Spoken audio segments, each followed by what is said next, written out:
Hello everyone, आप सभी का हमारी इस क्लास में स्वागत है। और आज की जो हमारी क्लास है वो है क्लास 5th के लिए और सब्जेक्ट है हमारा परिवेश।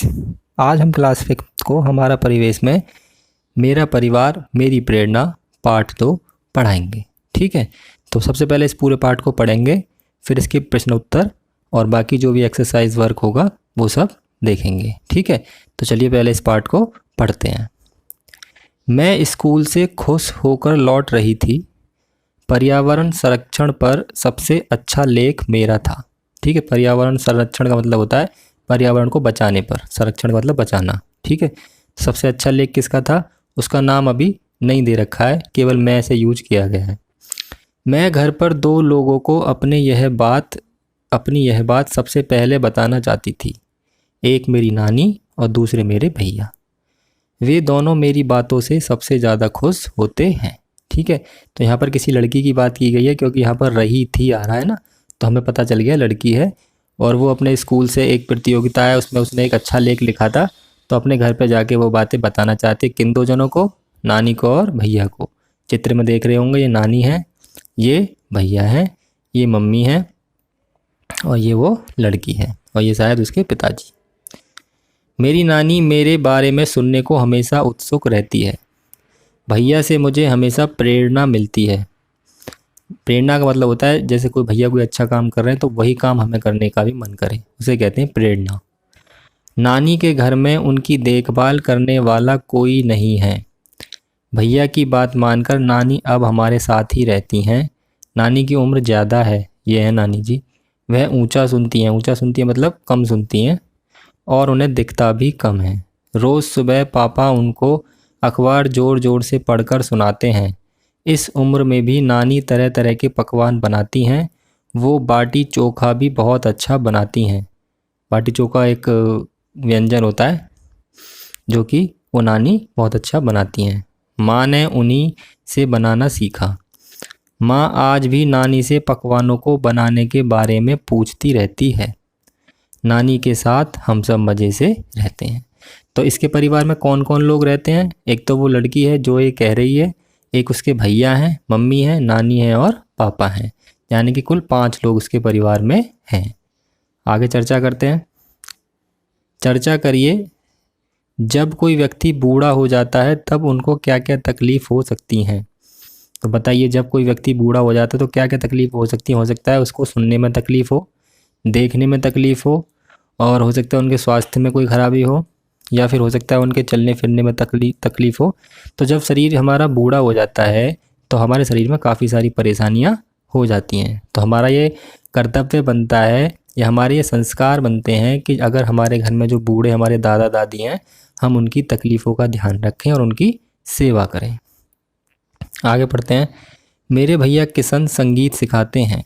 अब वो जिन भैया की बात कर रही थी जिन्हें वो सुनकर अच्छा लगता है, वो जो भैया हैं उनका नाम है किशन, जो ये हैं संगीत सिखाते हैं। बच्चे उनकी बहुत इज्जत करते हैं। भैया को संगीत सुनने, दोस्तों के साथ घूमने और बातें करने का बहुत शौक़ है। भैया को दिखता नहीं है, तो यहाँ से पता चला जिन्हें नहीं दिखता वो काला चश्मा लगाते हैं, तो ये हैं इनके भैया। भैया को दिखता नहीं है फिर भी वह अपने काम खुद करते हैं। जब कभी उनको मदद की ज़रूरत होती है तो हम सब उनकी मदद करते हैं, और हमको भी जिन लोगों को दिखता नहीं है उनकी मदद हमेशा करनी चाहिए। भैया को पढ़ने का बहुत शौक़ है। भैया ने शहर जाकर संगीत सीखा। तो भैया इनके क्या सिखाते हैं, संगीत सिखाते हैं। अब वह गांव में रहकर बच्चों को संगीत सिखाते हैं। विद्यालय में 26 जनवरी के कार्यक्रम को तैयार करने में भी भैया ने सहयोग दिया था। जब भी वह घर के बाहर जाते हैं तब एक सफ़ेद छड़ी ले जाते हैं।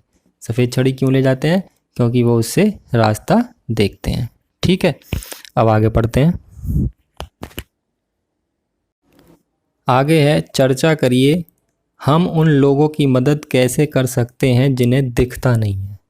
तो जो आँख से देख नहीं सकते हैं, जैसे कि ये भैया हैं किशन, तो कैसे मदद कर सकते हैं। एक तो हम इनकी चलने फिरने में मदद कर सकते हैं। ठीक है, अगर हमें कोई अंधा व्यक्ति दिखता है सड़क पे तो हम उसकी सड़क पार करा सकते हैं, या उसे कहीं और जाना हो तो हम उसे वहाँ तक पहुँचा सकते हैं। उनके कपड़े पहनने में मदद कर सकते हैं, और जैसी भी मदद कर सकते हैं हमें उनकी करनी चाहिए। क्या आपके परिवार में ऐसा कोई सदस्य है जो देख, बोल या सुन नहीं सकता? आप उनकी मदद कैसे कर सकते हैं? ठीक है, तो जो व्यक्ति बोल या सुन नहीं सकते हैं उनकी मदद करने के लिए हमें उनके इशारों को समझना का प्रयास करना चाहिए, क्योंकि वे व्यक्ति जो होते हैं वो इशारों में बातें करते हैं। तो हमें प्रयास करना चाहिए वो क्या कहना चाह रहे हैं और फिर वो जो कहना चाह रहे हैं वो काम हमें कर देना चाहिए। इसे भी जानिए, ये बहुत ज़रूरी है। ठीक है, आपको ये आना चाहिए। जो लोग देख नहीं सकते उनके पढ़ने के लिए एक खास लिपि में किताबें तैयार की जाती है। लिपि का मतलब होता है भाषा। जैसे हमारी किताबें कौन से भाषा में है? ये हिंदी भाषा में। ठीक है, तो जो लोग देख नहीं सकते वो तो इसे देख नहीं पाएंगे, तो उनके लिए जैसे किताबें तैयार की जाती हैं उसे कहते हैं हम ब्रेल। ठीक है, ये प्रश्न भी है आपके अभ्यास में कि ब्रेल किसे कहते हैं। तो ब्रेल किसे कहते हैं? जो लोग देख नहीं सकते उनके लिए एक खास लिपि में किताब तैयार की जाती है, उस लिपि को कहते हैं ब्रेल लिपि। ब्रेल एक मोटे कागज़ पर एक नुकीले औजार से बिंदु बनाकर लिखा जाता है। ब्रेल कागज़ पर हाथ फेर कर पढ़ा जाता है कि उस पर क्या लिखा है। इस तरीके से हाथ फेर कर पढ़ते हैं अंधे लोग, ऐसे ऐसे करके इन बिंदियों से पता चलता है उन्हें क्या लिखा है। अब ये ब्रेल की खोज किसने की थी उसके बारे में है ये। लुई ब्रेल फ्रांस देश का रहने वाला था। इसकी खोज की थी लुई ब्रेल ने। जब वह 3 साल का था तब एक नुकीले औजार से उसकी आंख में चोट लग गई और उसकी आंख खराब हो गई। उसे आंखों से देखना बिल्कुल बंद हो गया। उसकी पढ़ाई में बहुत रुचि थी, वह पढ़ने की तरकीबें सोचता रहता था। आखिर उसने ढूंढ ही लिया एक तरीका छूकर पढ़ने का। पढ़ने की ये विधि बाद में ब्रेल लिपि के नाम से जाने लगी। यानी कि एक बच्चा पढ़ने का इतना शौकीन था, आँख खराब हो गई तो उसने पढ़ने का अपना तरीका निकाला। तरीका क्या था? देखो ये है, अंग्रेजी का है, हिंदी का है, सभी का होता है ये। तो अंग्रेजी का तरीका ये है, अगर ये 6 बिंदी होती हैं इसमें, किसी भी चीज़ पर 6 बिंदी गड़ी होती हैं। अगर इस वाली बिंदी पर उभरा हुआ है तो इसे टच करेगा कि हाँ एक ये उभरी हुई, समझ लेगा वो ए है। अगर ये 2 उभरी हुई हैं समझ लेगा वो बी है। अगर 2 ऊपर वाली उभरी हुई हैं तो समझ लेगा सी है। अगर ये 4 ऊपर की उभरी हुई हैं तो समझ लेगा वो जी है। तो इस तरीके से पढ़ने का ये बहुत ज़्यादा प्रैक्टिस करते हैं। और जैसे हम पढ़ते हैं ना तय ई न तीन, तो ऐसे ये मिला के पढ़ लेते हैं, तय ऐसे तय ई और न तीन। ठीक है, तो ये कौन सी लिपि से पढ़ते हैं अंधे लोग? ब्रेल लिपि से। अगली है, इस तरह की लिपि में मोटे कागज़ पर उभरे बिंदु बने होते हैं। जिस तरीके से ये बने हुए उभरे होते हैं, उभरे होने के कारण इन्हें छूकर पढ़ा जा सकता है। यह लिपि 6 बिंदुओं पर आधारित है। देखो 6 ही बिंदु हैं, हर एक अक्षर में 6 बिंदु हैं, पर जौन सा उभरा हुआ है ना उसी हिसाब से इसे पढ़ा जाता है। जैसे ये चारों उभरे हुए हैं तो समझ जाएंगे वो डब्लू है। आजकल ब्रेल में नए नए परिवर्तन हुए हैं जिससे इसे पढ़ना लिखना और भी आसान हो गया है। ब्रेल लिपि अब कंप्यूटर में भी लिखी जा सकती है। आगे है, जो लोग सुन नहीं सकते उनके लिए सांकेतिक भाषा इस्तेमाल की जाती है। कभी आपने टीवी पर समाचार देखे होते हैं, पहले आते थे हिंदी में, फिर आते थे अंग्रेजी में, और फिर उन लोगों के लिए आते थे जो कि सुन नहीं सकते थे। तो वो क्या करते थे? इशारों में बातें करते थे इस तरीके से। ये उनके इशारे हैं, इसका मतलब होता है जो कि वो समझ जाते हैं। ठीक है, इसे कहते हैं सांकेतिक भाषा, साइन लैंग्वेज।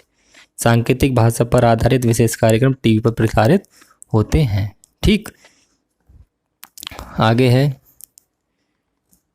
टीवी पर मूक बधिर के लिए समाचार आते हैं, जो मैंने आपको बताया। देखो वहाँ बातों को किस प्रकार संकेतों के द्वारा समझाया जाता है। आप देखिएगा दूरदर्शन पर शायद अभी भी वो प्रोग्राम आते हैं। अब ये कुछ महान हस्तियां हैं जो कि दिव्यांग होने के बावजूद, दिव्यांग कहते हैं मतलब जो आँख से देख नहीं सकते, सुन नहीं सकते, बोल नहीं सकते, या जिसका पैर कोई ख़राब हो तो उन्हें दिव्यांग कहते हैं। पहले विकलांग कहते थे, फिर भारत सरकार ने उस नाम को बदल के दिव्यांग कह दिया, तो अब ये दिव्यांग के नाम से जाने जाते हैं। पर ये दिव्यांग होने के बावजूद भी ये 3 जो लोग दे रखे हैं, इन्होंने काफ़ी नाम प्रसिद्धि पर कमाई थी अपनी। क्या क्या किया था चलो वो पढ़ते हैं। ये जो पहली हैं महिला सुधा चंद्रन है, ये को भरतनाट्यम एक डांस होता है बहुत फेमस, में प्रसिद्धि प्राप्त है। एक दुर्घटना के कारण उनका एक पैर काट दिया गया था। कृत्रिम पैर, आर्टिफिशियल लेग की सहायता से नृत्य करके उन्होंने प्रसिद्धि प्राप्त की। एक पैर खराब हो गया था, फिर इसकी जगह नकली पैर, कृत्रिम मतलब नकली पैर लगाया। इतना अच्छा डांस किया इन्होंने भरतनाट्यम, बहुत फेमस हो गई। रविंद्र जैन को आंखों से दिखाई नहीं देता, काला चश्मा पहन रखा है तो आंखों से दिखाई नहीं देता। उन्होंने बहुत सारी फिल्मों और टीवी कार्यक्रमों में अपना संगीत दिया है। उनके अच्छे संगीत के लिए उन्हें कई पुरस्कार प्रदान किए गए हैं। इनकी आंखें खराब हैं फिर भी ये अच्छे संगीतकार हैं। शरद गायकवाड़ का एक हाथ खराब है, उन्होंने तैराकी के क्षेत्र में भारत का नाम रोशन किया है। ये है शरद गायकवाड़, एक हाथ से ही तैरते हैं, देख लीजिए। तो आदमी को दिव्यांग होने से कोई फ़र्क नहीं पड़ता है, उसके अंदर किसी काम को करने की ललक होनी चाहिए। अब वापस कहानी पर आते हैं, जो उनके भैया और उनकी कहानी चल रही है। किशन भैया जो जिन्हें संगीत में बहुत शौक़ है, जो कि आंखों से देख नहीं सकते हैं। दोबारा लौटते हैं कहानी पर। शाम को भैया बोले चलो मेला चलें, अपने पड़ोस के दोस्तों को भी बुला लो, इस बार अलग अलग राज्यों के लोग अपनी अपनी चीज़ें लेकर आए हैं। ठीक है, वो भैया मेला देखने के लिए कह रहे हैं, भले ही वो आंखों से देख नहीं सकते, फिर भी उनके अंदर मेले को देखने की ज़रूर लालसा है। भैया ने मेला घुमाया, हमने बहुत कुछ खाया पिया, मुंबई की भेलपूरी भी खाई। मतलब ये मुंबई के रहने वाले हैं। भेलपूरी वाले ने गलती से 6 की जगह 5 ही लोगों के पैसे लिए। ये 6 लोग गए थे पर उन्होंने 5 ही लोगों के पैसे लिए। हमने सोचा चलो पैसे बच गए, पर भैया ने हिसाब लगाया और भेलपूरी वाले को पैसे दिए। तो भैया कैसे थे इनके? बहुत ईमानदार थे, चाहते तो 5 के पैसे दे के चले आते, पर वो पूरे 6 लोगों के पैसे दे के आए। हम आपस में खुसर फुसर कर रहे थे तो भैया ने समझाया कि नहीं अंजू, यानी कि वो जो लड़की सब बातें कह रही थी उसका नाम क्या है अब? अंजू। हमें किसी को नुकसान नहीं पहुंचाना चाहिए। ईमानदार होने पर डरने की ज़रूरत नहीं पड़ती, आत्मविश्वास बढ़ता है, ईमानदार लोगों को सभी पसंद करते हैं। ठीक है, ईमानदार होने पर देखो कितना फ़ायदा होता है, डरते नहीं है किसी से ईमानदार लोग। जब वो ईमानदारी से कोई काम करते हैं तो उन्हें किसी से डरने की ज़रूरत ही नहीं होती। आत्मविश्वास बढ़ता है, कोई ईमानदारी का काम करते तो हमें अंदर से बहुत अच्छा लगता है कि हाँ हमने आज बहुत अच्छा काम किया है, और सब पसंद करते हैं उन्हें। उस दिन हमने भैया से जो सीखा उसे कभी नहीं भूलेंगे। अब चर्चा करने हैं, अगर भैया कम पैसे देकर चले जाते तो बच्चे उनके बारे में क्या सोचते कि भैया तो बड़े ख़राब हैं, 6 जनों ने खाए गोलगप्पे और भेलपूरी और 5 जनों के पैसे दे के आ गए, उस गरीब आदमी के पैसे भी मार लिए। आप इस बारे में क्या सोचते हैं? ठीक है, तो ये हमारा पार्ट ख़त्म हो गया। छोटा सा पार्ट था, केवल इसमें यही बताया गया कि आदमी के दिव्यांग विकलांग होने से कोई फ़र्क नहीं पड़ता है। अगर उसके अंदर जज्बा है, उसके अंदर ईमानदारी है, तो सब उसे पसंद करते हैं और वो बहुत कुछ कर सकता है। ठीक है, क्योंकि ये भैया जो हैं किशन भैया, ये आंखों से देख नहीं सकते पर संगीत बहुत अच्छा जानते हैं और सभी बच्चों को संगीत भी सिखाते हैं। ठीक, अब हम करते हैं इस पार्ट के प्रश्न उत्तरों को। तो मैंने प्रश्न उत्तर एक पेज पर लिख रखे हैं, आप उसमें से पढ़ लीजिए, किताब में भी वही लिखे हुए हैं। ठीक है, अब इस पार्ट में देखिए ये 5 प्रश्न हैं, कै खे गे घे अंगा। तो इन 5 प्रश्नों के मैंने उत्तर भी लिखे हैं और प्रश्न भी लिख रखे हैं। तो चलिए प्रश्नों के उत्तरों को देखते हैं। अगर आपने पार्ट अच्छी तरह पढ़ा होगा तो आप इनके उत्तर बहुत आसानी से याद कर लेंगे। ठीक है, तो पहला प्रश्न है, किशन के परिवार में कौन कौन है? तो देखिए मैंने इसका उत्तर क्या क्या लिखा, कौन कौन है किशन के परिवार में। एक तो उसकी बहन है अंजू, माता पिता हैं और उसकी नानी भी उसी के पास रहती है। तो किशन के परिवार में इतने सारे लोग हैं। किशन बच्चों को क्या सिखाते हैं? तो किशन बच्चों को क्या सिखाते हैं? संगीत सिखाते हैं। ठीक, 2 प्रश्नों के उत्तर कितने आसान हैं। तीसरा है, हमें ईमानदार क्यों होना चाहिए? तो हमें ईमानदार क्यों होना चाहिए? ईमानदारी का काम करने से हमारा आत्मविश्वास बढ़ता है और हमें सब पसंद करते हैं, इसलिए हमें ईमानदार होना चाहिए। आप वीडियो को पॉज करके इन तीनों प्रश्नों के उत्तरों को अभी लिख सकते हैं। ठीक है, अब आगे के 2 प्रश्नों पर चलते हैं। आगे का प्रश्न है प्रश्न नंबर 4 यानी कि घ। पाठ में अंजू ने अपने भैया को क्या क्या बातें बताई हैं? तो भैया को की जगह ये भैया की होगा कि भैया के बारे में क्या क्या बताया है। तो अंजू ने बताया है कि उसके भैया संगीत सिखाते हैं, भैया को संगीत सुनने, दोस्तों के साथ घूमने और बातें करने का बहुत शौक़ है। ये सब बातें उसने अपने भैया के बारे में बताई हैं। अगला है प्रश्न नंबर 5 यानी कि अंगा। ब्रेल से आप क्या समझते हैं? तो ब्रेल मैंने आपको काफ़ी अच्छी तरह से समझाया था कि जो लोग देख नहीं सकते उनको उनके पढ़ने के लिए जिस लिपि यानी कि जिस भाषा में किताब तैयार की जाती है उसे ब्रेल कहते हैं। समझ में आ गया? लुई ब्रेल ने ये बनाई थी। अगले प्रश्न नंबर 3 है, कुछ प्रश्न इसमें आपको अपने आप करने हैं। जैसे मैं बता देता हूँ कौन कौन से प्रश्न हैं जो कि आपके अपने लिए करने वाले हैं। जैसे प्रश्न नंबर 2 है, क्या आपके साथ कोई ऐसी घटना हुई है जिसमें लगा हो कि आपने ईमानदारी का पालन किया था, उस घटना के बारे में लिखिए। तो ये आप लिखिए। और चौथा है ये वाला प्रश्न, उन लोगों की सूची बनाइए जो आपके विद्यालय के कामों में सहयोग देते हैं, और यह भी लिखिए कि उनके सहयोग से आपको क्या लाभ हुआ। ये भी आप सूची बनाएं अपने विद्यालय के अनुसार। अगर कभी दुकानदार गलती से आपको ज़्यादा पैसे वापस कर दे तो आप क्या करेंगे? तो क्या करेंगे, हम उसके पैसे वापस कर देंगे, क्योंकि वही हमारी ईमानदारी होती है, जैसे कहानी में किशन ने किया था। ठीक है, अब हम ये वाला प्रश्न जो है, प्रश्न नंबर 3, ये मैंने लिखा है पर्यावरण संरक्षण पर 5 वाक्य। ठीक है, जिसके लिए उसे बहुत अच्छा लगा था, शुरू में ही लिखा हुआ था कि पर्यावरण संरक्षण पर लेख काफ़ी अच्छा गया था। तो हम इस पर्यावरण संरक्षण पर 5 वाक्य लिखिए। इस वाले प्रश्न के मैंने उत्तर लिख रखे हैं। तो 5 वाक्य क्या है? पर्यावरण का मतलब होता है जो हमारा तरफ, जो भी हमारे चारों तरफ आवरण है, जिससे हम चारों तरफ से घिरे हुए हैं, चाहे वो पेड़ पौधे हो, चाहे मिट्टी हो, चाहे मकान हो, चाहे कुछ भी हो, वो सब पर्यावरण में आता है। और संरक्षण का मतलब होता है उसे बचाना। तो हम पर्यावरण को कैसे बचा सकते हैं, उस पर हमें 5 वाक्य लिखने हैं। तो सबसे पहला वाक्य है हमारा, हमें अधिक से अधिक पेड़ पौधे लगाने चाहिए।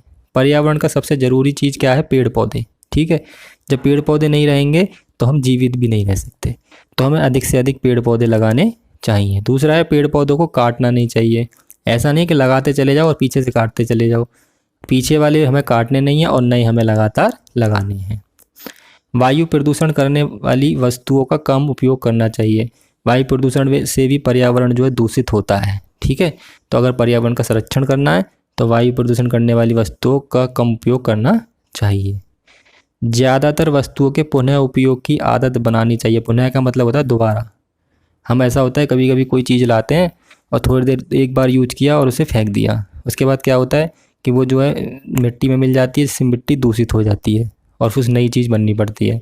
अगर हम उस चीज़ को बार बार उपयोग करेंगे तो हमारे पर्यावरण की शुद्धता आएगी।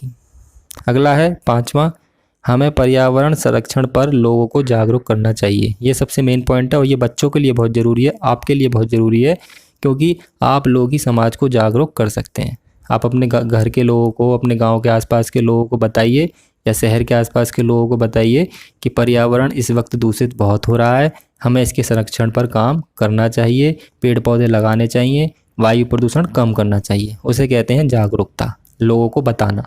तो आप लोग इस काम को करके भी पर्यावरण संरक्षण कर सकते हैं। ठीक है, तो ये आपका पूरा पार्ट ख़त्म हो गया है, मेरा परिवार मेरी प्रेरणा। और अगर आपको ये वीडियो अच्छी लगी है तो वीडियो के नीचे लाल कलर में सब्सक्राइब लिखा हुआ है, उसे दबा दीजिए।